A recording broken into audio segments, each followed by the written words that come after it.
Hi everyone, আজ রান্না করব মাংস। তো মাংস আমি সুন্দর করে ধুয়ে নিয়েছি। এটা হচ্ছে মুরগির মাংস। তো মাংসটাকে সুন্দর করে ধুয়ে আমি হলুদ লবণ মাখিয়ে রেখে দিয়েছি। এখন আমি মাংসের আলুটা ভেজে নেব। আমি আলুটা ধুয়ে কড়াইতে দিয়ে হলুদ এবং লবণ দিয়ে আলুটাকে সুন্দর করে ভেজে নেব।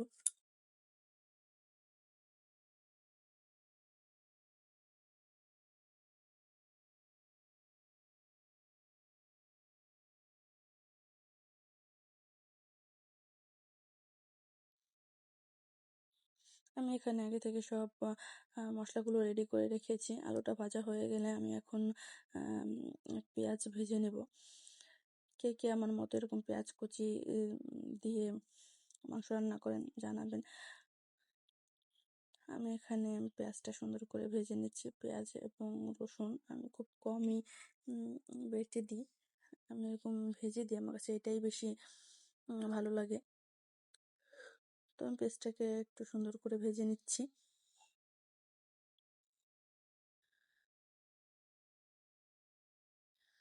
পেঁয়াজটা ভাজা হয়ে গেলে আমি এর মধ্যে সব মশলাগুলো দিয়ে দেব, যেমন জিরা বাটা, আদা বাটা, শুকনো লঙ্কার গুঁড়ো, হলুদ গুঁড়ো, পরিমাণ মতো লবণ, ধনিয়া গুঁড়ো, সব মশলাগুলো আমি একসাথে দিয়ে সুন্দর করে মশলাটাকে কষিয়ে নেব।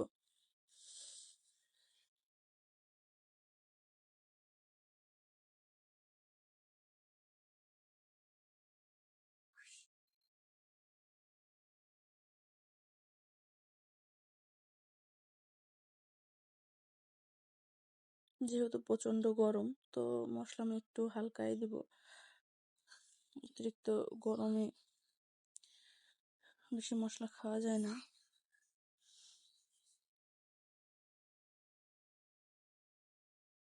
আমি একটু জল দিয়ে মশলাটাকে সুন্দর করে এখন কষিয়ে নিব। আসলে মশলাটাকে সুন্দর করে কষালে মশলার যে একটা কাঁচা গন্ধ থাকে ওইটা থাকে না, খেতে ভালো লাগে। তো মশলাটা কষানো হয়ে গেলে আমি এখানে মাংসটা দিয়ে 2 থেকে 3টা কাঁচামরিচও দিয়ে দিয়েছি। এখন আমি মাংসটাকে খুব সুন্দর করে আস্তে আস্তে কষিয়ে নিব।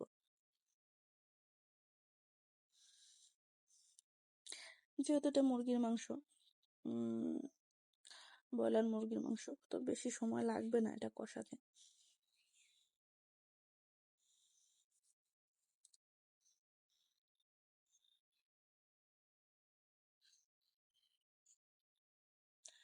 তো মাংসটা সুন্দর করে কষানো হয়ে গেলে আমি ওর মধ্যে আলুটাও দিয়ে দিয়েছি। যেহেতু আমি আলুটা হালকা ভেজে রেখেছিলাম, তো আমি দিয়ে দিয়েছি যাতে মাংসের সাথে আলুটা খুব সুন্দর করে সেদ্ধ হয়ে যায়।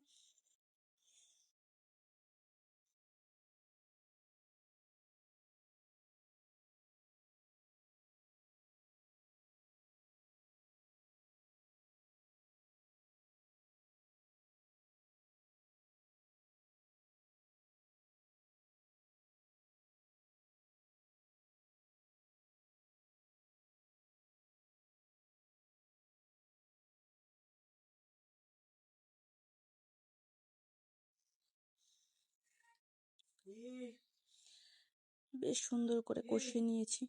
আমি একটা জিনিস খুব খেয়াল করেছি, যেহেতু আমরা গ্রামে থাকি, তো আমাদের কাছে গ্যাসে রান্না করার থেকে মনে হয় চুলায় রান্না করার তরকারির টেস্টটা অন্যরকম হয়, বেশি টেস্ট হয়।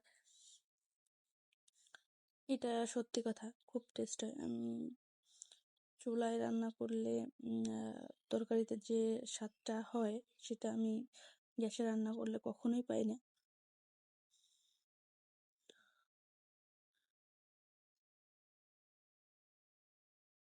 আমার মনে হয় যারা শহরে থাকে তারাও এটাই বলবে, কিন্তু হয়তো শহরে বাধ্যতামূলক গ্যাসে রান্না করতেই হবে, সেজন্যই রান্না করে।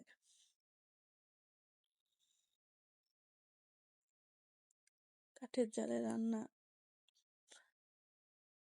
তরকারির একটা আলাদা টেস্ট হয়।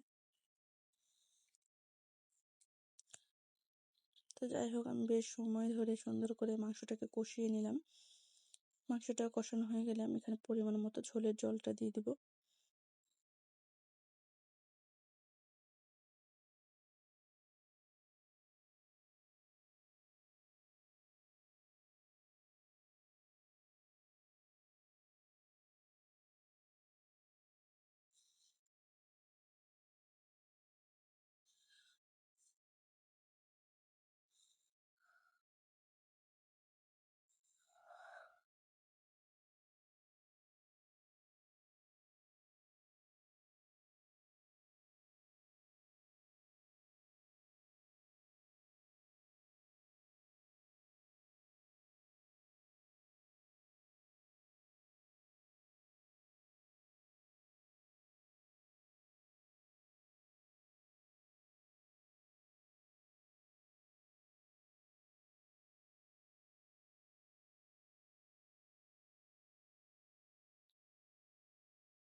আমি মাংসটা সুন্দর করে কষিয়ে নিয়ে আমি এখানে পরিমাণ মতো ঝোলের জলটা দিয়ে দিলাম।